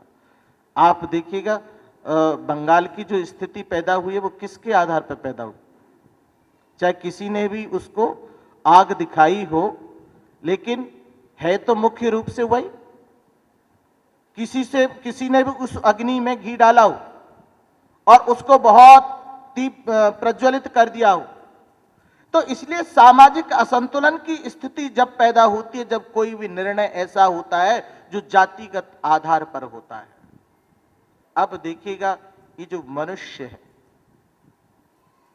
मनुष्य का और सबसे ज्यादा दायित्व है। पशु पक्षी कीट पतंग उनका तो दायित्व है नहीं, मनुष्य का सबसे ज्यादा दायित्व है। और मनुष्य का क्या दायित्व है? आप देखिए इस मनुष्य की योनि में आकर के हम विभिन्न जातियों में, संप्रदायों में बंटकर के सामाजिक शक्ति को क्षीण करते चले जा रहे हैं। लेकिन व्यक्तिगत जीवन पर कभी विचार करके देखिए, मनुष्य की योनि में व्यक्तिगत जीवन पर आकर के विचार करके कभी देखिए, वहां पर भी हम बहुत पीछे होते चले जा रहे हैं। कैसे होते चले जा रहे हैं? मैं कहीं अगर नौकरी करता हूं और 10 साल मैंने नौकरी की, 20 साल 15 साल मैंने नौकरी की और मुझे अगर प्रमोशन नहीं मिला तो बड़ा पश्चाताप रहता है मुझे। और स्वाभाविक है, ये स्वाभाविक है, कोई बड़ी बात नहीं है कि मैंने 10 साल इस संस्था को दिए लेकिन मुझे कोई पदोन्नति नहीं मिल पाई। आप देखिए वहां भौतिक जगत में तो ये कल्पना आप कर रहे हैं, लेकिन इसकी कल्पना आध्यात्मिक जगत में भी तो कीजिए। आपको समाज में जितना अपराधीकरण दिखाई दे रहा है, प्रकृति जितनी असुरक्षित होती चली जा रही है, उसका दायित्व किसके ऊपर है? मेरे ऊपर है कि नहीं? समाज में जितना विघटन की स्थिति पैदा हो रही है, प्रकृति जितनी असुरक्षित हो रही है, उसमें किसका दायित्व है? मेरा मनुष्य का दायित्व है।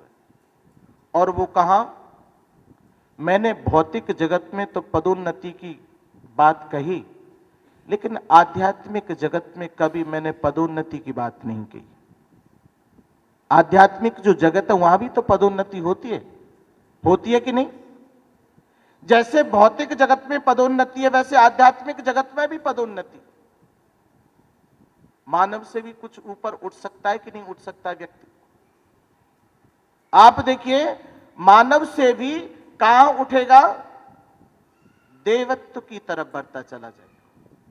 और उसका लाभ क्या होगा? समाज में जितना अपराधीकरण व्याप्त है, आप देखिएगा समाज में जितना अपराधीकरण व्याप्त है, मनुष्य अपने पद की अवनति करता चला जा रहा है, इसलिए समाज में अपराधीकरण व्याप्त है। नौकरी में पदोन्नति चाहता है, लेकिन अपने व्यक्तिगत जीवन में और आध्यात्मिक जीवन में अपने पद की अवनति करता चला जा रहा है। और उसकी प्रवृत्ति कैसी बनती चली जा रही है? मानव से नीचे गिरता चला जा रहा है। गिर रहा है कि नहीं गिर रहा है? कितनी घटनाएं आप दिन प्रतिदिन सुनते चले जा रहे हैं। कोई भी सुरक्षित अपने आप को अनुभव नहीं कर पा रहा है। अब इसमें ये हम नहीं कह सकते कि केवल सरकार का ही दोष है, हमारा भी तो व्यवहार है कि नहीं? क्या मेरा आचरण नहीं है? कोई अपराधीकरण के लिए केवल ऐसा नहीं कि सरकार पूरी तरह से कोई बटन दबा दे और अपराध खत्म हो जाए। जब तक व्यक्ति के आचरण के अंदर परिवर्तन नहीं आएगा और व्यक्तिगत जीवन में जब तक व्यक्ति उत्थान नहीं करेगा, तब तक कभी भी अपराधीकरण समाज से कम नहीं हो सकता। एक तो अपराध हमने जातिगत व्यवस्था को बढ़ा करके कर दिया, संप्रदाय में बांट करके अपराध कर दिया। दूसरा, अब हम व्यक्तिगत जीवन में अपने आप को मानव से नीचे गिराते चले जा रहे हैं और उसका दुष्परिणाम समाज में दिन प्रतिदिन अपराधीकरण बढ़ता चला जा रहा है। आप देखिए, मनुष्य का इंद्रियों पर बिल्कुल संयम समाप्त हो चुका है और उसका परिणाम क्या है? अपराधीकरण है। उसका परिणाम, अगर मानव से देवत्व की तरफ आप बढ़ते तो देवत्व की तरफ कैसे बढ़ेंगे? आप बताइए, देवत्व की तरफ कैसे बढ़ेंगे? और देवत्व की तरफ से भी, उससे भी अगर ऊपर उठेंगे तो ऋषि की कोटि में जाने की कोशिश करेंगे।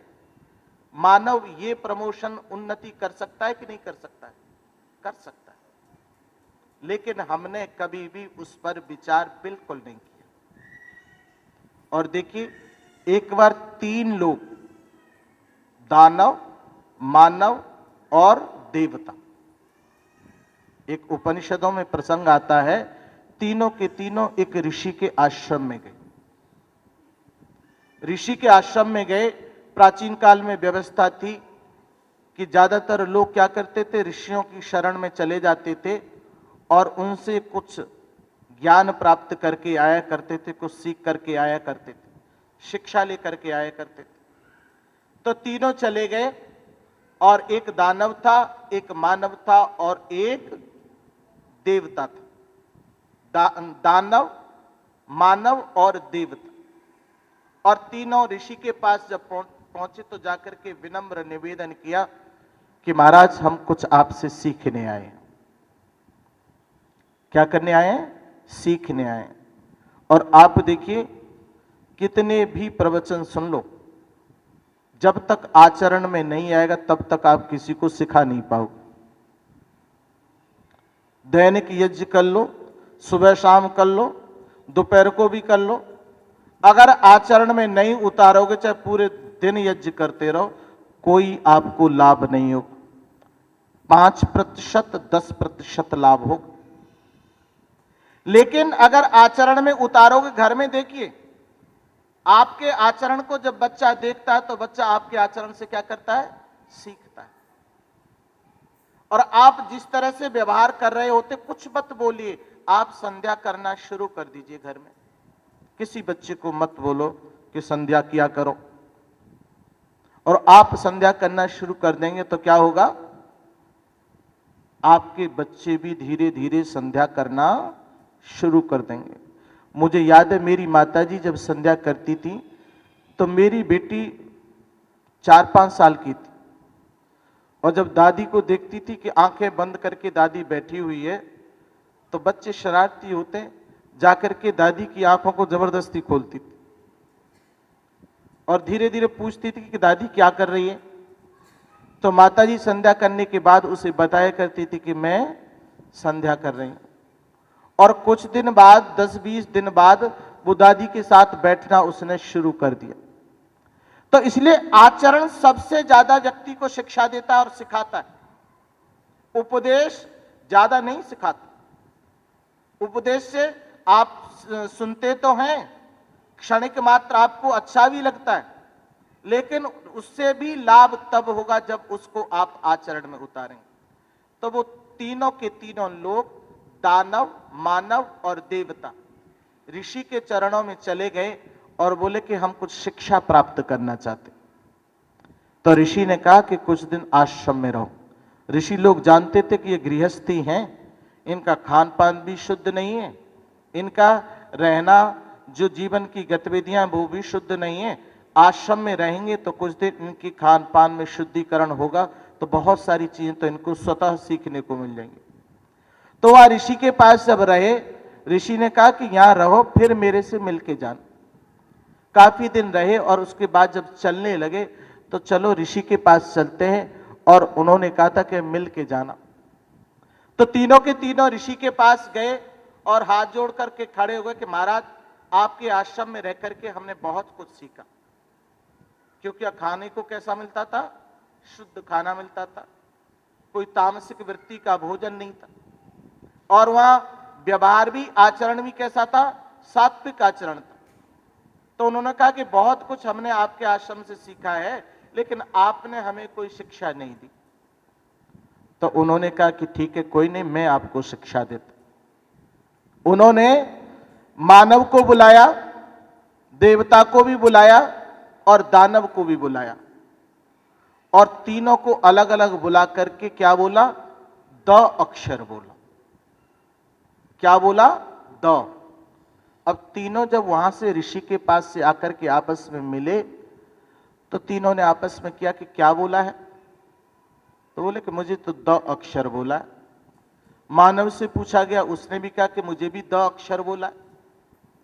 देवता से भी कहा कि मुझे भी द अक्षर बोला है। तो आपस में तीनों विचार विमर्श करने लगे कि ये तो दानव है, इसको भी द बोल दिया, मुझे भी द बोल दिया, हम दोनों एक जैसे बना दिए। फिर दोबारा ऋषि के पास गए और बोले कि महाराज, आपकी सूक्ष्म भाषा हमें समझ में नहीं आई, कुछ थोड़ा इसको एक्सप्लेन कीजिए, हमारे लिए कुछ व्याख्या कीजिए कि द का, द दानव के लिए भी द, मानव के लिए भी द, और देवता के लिए भी द। तो ऋषि ने वहां बड़ा सुंदर उपदेश किया, और वहां संस्कृत में लिखा हुआ। और सबसे पहले किसको बुलाया? देवता को बुलाया। और देखिए कितनी शिक्षा मनुष्य को दी गई। देवता को कहा गया कि द मीन्स दाम्यत, द मीन्स दाम्यत, दमन करो। किसका? इंद्रियों का।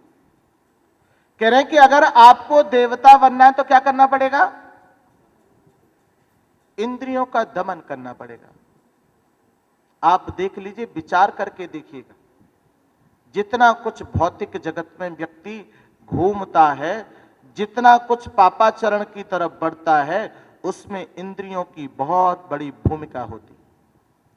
इसलिए देवता को कह दिया कि दाम्यत, अपनी इंद्रियों का दमन करो। आप देखिए, यहां प्रवचन सुन करके अगर कोई लाभ उठाना चाहते हैं तो कम से कम इतना लाभ तो उठाइए कि इंद्रियों का दमन करना सीख लीजिए। देखो, इंद्रियां, आंखें रूप दिखाती हैं, कान शब्द सुनाती, त्वचा क्या करती है? स्किन से जो भी कोई वस्तु टच होगी तो पता लगेगा मुलायम है, कैसी है, किस तरह की, ये बताएगी, ठंडा है, गर्म है, ये कौन बताएगी? त्वचा बताएगी। लेकिन सज्जनों, ये कभी नहीं जानती कि रूप तो बता दिया, लेकिन उसके अनुसार अगर आपने चलना शुरू कर दिया, उसके परिणाम को बिल्कुल नहीं जानती। अगर परिणाम को जानती होती तो जो शुगर का पेशेंट है उसको जीव ने मना कर दिया होता कि नहीं, मीठा मत खाना, आपको शुगर है, आप मीठा मत खाना। अगर आप और ज्यादा याद करोगे तो तुरंत जीवा और बताएगी कि मीठा है, खा ले। आप बताइए, किसी को उसका दमन करना पड़ेगा, तभी तो रोग का निराकरण हो पाएगा कि नहीं हो पाएगा। इसलिए अगर मानव से देवत्व की तरफ बढ़ना है तो इंद्रियों का दमन करना सीख लो। वाणी पे संयम रखिए, अपनी वाणी पे संयम रखिए। हर इंद्रिय, जितनी आपकी 5 ज्ञानेंद्रियां हैं उन पर संयम रखिए, कर्मेंद्रियों पर भी संयम रखिए। आप देखिएगा मानव से देवत्व की तरफ बढ़ जाएंगे। मानव से क्या बन जाएंगे? आप देवता बढ़ जाएंगे। जब भौतिक जगत में उन्नति की आप प्रमोशन चाहते हो तो आध्यात्मिक जगत में भी तो प्रमोशन चाहो कि नहीं चाहो? मिलना चाहिए कि नहीं मिलना चाहिए? आप मानव से देवता बनने के लिए कोशिश कीजिए कि नहीं कीजिए? जब भौतिक नौकरी में हम प्रमोशन चाह रहे हैं तो आध्यात्मिक इस जीवन में भी कम से कम मानव से ऊपर उठे, देवता बने। आप देखिएगा स्वतः आर्य समाज का प्रचार होता चला जाएगा। स्वतः वेदों की बातों को हम क्या करते चले जाएंगे? मानते चले जाएंगे। और जब मानव को बुलाया तो क्या कहा? मानव को जब बुलाया तो उससे कहा, द का मतलब क्या है? देही। द मीन्स देही। क्या करो? कुछ दो, ऐसे ही मत चले जाना। अपनी जेब भरते रहो और दूसरा भूखा मरता रहे। बताओ, अपराधीकरण बढ़ता है इससे भी? मैंने अपनी जेब तो भर ली, दोनों जेब भर के ले जा रहा हूं मैं, और उसको कोशिश 100 रुपए भी देने की हिम्मत नहीं कर। आप बताइए, मैं अपने आप को सब कुछ पूरी तरह से धनाढ्य बनाना चाहता हूं, पूरी सुख सुविधाएं प्राप्त करना चाहता हूं, लेकिन जो व्यक्ति मेरे पर निर्भर है मैं उसको कुछ देना नहीं चाहता। आप देखिए, घर में मैं तो ये कहता हूं, मैंने देखा बहुत सारे परिवारों में 20-20, 30-30 साल से एक ही सेवक। और मैं एक जगह जाता हूं, मैंने माताजी से पूछा तो माताजी कहती हैं कि शास्त्री जी ये इतना सा था तब से ही मेरे यहां रहता। बताओ कितना ध्यान रखा होगा माताजी। और माताजी कहती है कि इस पर किसी प्रकार का संकट अगर आता है तो मैं तुरंत खड़ी हो जाती हूं। मैं क्या हो जाती हूं? तुरंत खड़ी हो जाती हूं। और उस आर्थिक संकट से जो दैवी आपत्ति, उसका तो कोई समाधान मेरे पास नहीं है, लेकिन आर्थिक संकट अगर होता है, किसी प्रकार की आवश्यकता अगर होती है, तो मैं इसकी आवश्यकता की पूर्ति निश्चित रूप से करती हूं। आप बताइए, वो वृत्ति उस समाज, उस घर में अपराध कर सकता है? कभी नहीं कर सकता। वो वृत्ति सेवक उस घर में कभी चोरी करेगा? बिल्कुल चोरी नहीं करेगा, क्योंकि मैंने उसको, यहां पर ब्राह्मण शूद्र क्षत्रिय ये भी है, मेरे यहां सेवक जो था मैंने उसको गले से लगा करके उसको अपना नहीं बनाया। मैंने उसको उचित पद नहीं दिया, उसको सम्मान नहीं दिया। उसका दुष्परिणाम क्या हुआ? वो मेरे से अलग होता चला गया। इसलिए मनुष्य को उपदेश क्या किया? देही। आपको पता है जीवन क्षणिक है। मेरे से ज्यादा अनुभवी लोग बैठे हो। जीवन कैसा है? क्षणिक है। जितना कुछ कमाया बैंक में रखा रह जाएगा, या घर में भी पारिवारिक कलह का कारण बन जाता है। बनता है कि नहीं बनता? पारिवारिक कलह का कारण बन जाता है। फिर क्यों अंधे होकर के उसके पीछे दौड़ते चले जा रहे? जब सब कुछ पता है फिर भी हम अंधे होकर के उसी रास्ते पर दौड़ते चले जा रहे। इसलिए मनुष्य को ऋषि ने क्या कहा? दे ही, कुछ दे करके जाओ उस सोसाइटी को। आप अपना भरण पोषण अच्छी तरह से कीजिए, लेकिन आप पर जो लोग निर्भर हैं उनको भी उठाइए, उनको भी उत्थान में, उनके बच्चों को पढ़ाइए, उनको शिक्षित कीजिए। आप देखिए आपको कितनी संतुष्टि होगी कि नहीं होगी?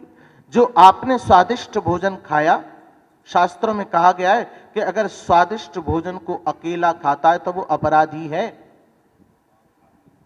और बांट करके जो खाता है वो कितनी बड़ी वास्तविकता है। ये हंसने की बात नहीं है, ये सच्चाई है।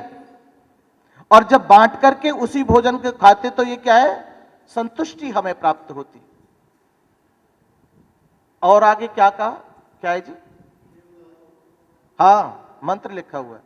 और आगे क्या कहा, जब दानव गया तो दानव को द का मतलब क्या व्याख्या की, दयस्व। क्या करो, दया करो। आपकी जो दानवी वृत्ति है उसको यहां दया करो, दानवी वृत्ति को यहां उछालने की कोशिश मत करो। आपका कोई दुर्गुण है, कोई दुर्व्यसन है, आपने अगर उसको समाज में क्या कर दिया, प्रकट कर दिया। कैसे, आप सब जानते हैं, बहुत सारे ऐसे लोग होते हैं समाज में अपने दुर्गुणों को भी प्रकट कर देते हैं अपने आचरण से, और उसका दुष्परिणाम क्या होता है, उससे दूसरे लोग भी ऐसा करने को कई बार तैयार हो जाते हैं। इसलिए दानव को कह दिया दयस्व, दया करो इस समाज पर। अपनी हिंसक वृत्ति को और अपने दानवीय जो स्वभाव है उसको आचरण में मत लाओ। अगर ऐसा करोगे तो समाज में विघटन की स्थिति पैदा हो जाएगी। तो वेद के जो पृष्ठ पलट करके हमने देखे, उसमें सबसे ज्यादा जो दायित्व है वो किसका है, मनुष्य का है। हमने समाज को जातिगत व्यवस्था से बचाना है। हमने समाज को जो संप्रदाय के आधार पर बांटने की जो कोशिश की जा रही है, ऋषि दयानंद ने आर्य समाज की स्थापना इसीलिए की थी कि संप्रदाय के आधार पर जो बांटने की कोशिश समाज को की जा रही है उसमें भी हमें अहम भूमिका निभानी है। आर्य समाज का सबसे ज्यादा दायित्व है। तो इसलिए अगर ऐसा करेंगे तो निश्चित रूप से हम समाज को सुरक्षित रख पाएंगे, समाज में शांति की स्थापना कर पाएंगे, समाज का उत्थान कर पाएंगे। और क्या होगा, बंधुत्व की जो भावना है, भाईचारे की जो भावनाएं हैं, वो समाज के अंदर निश्चित रूप से पैदा होती चली जाएगी।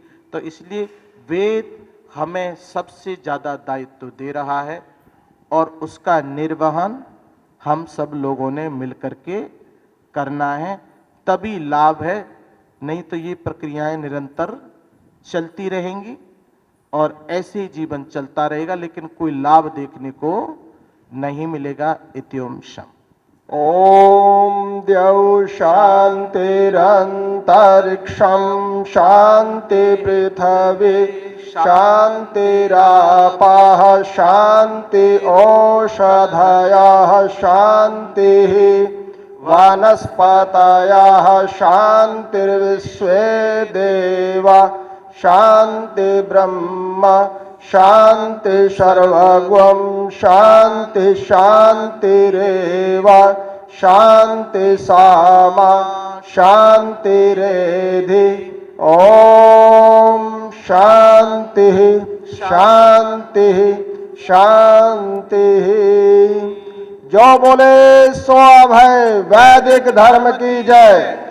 गुरुवार विरजानंद की जय हो, महर्षि देव दयानंद की जय हो, योगीराज श्री कृष्णचंद्र की जय हो, मर्यादा पुरुषोत्तम श्री रामचंद्र की जय हो, भारत माता की जय हो, गौ माता का पालन हो। आर्य समाज अमर रहे, वेद की ज्योति जलती रहे, ओम का झंडा ऊंचा रहे। वैदिक ध्वनि ओम।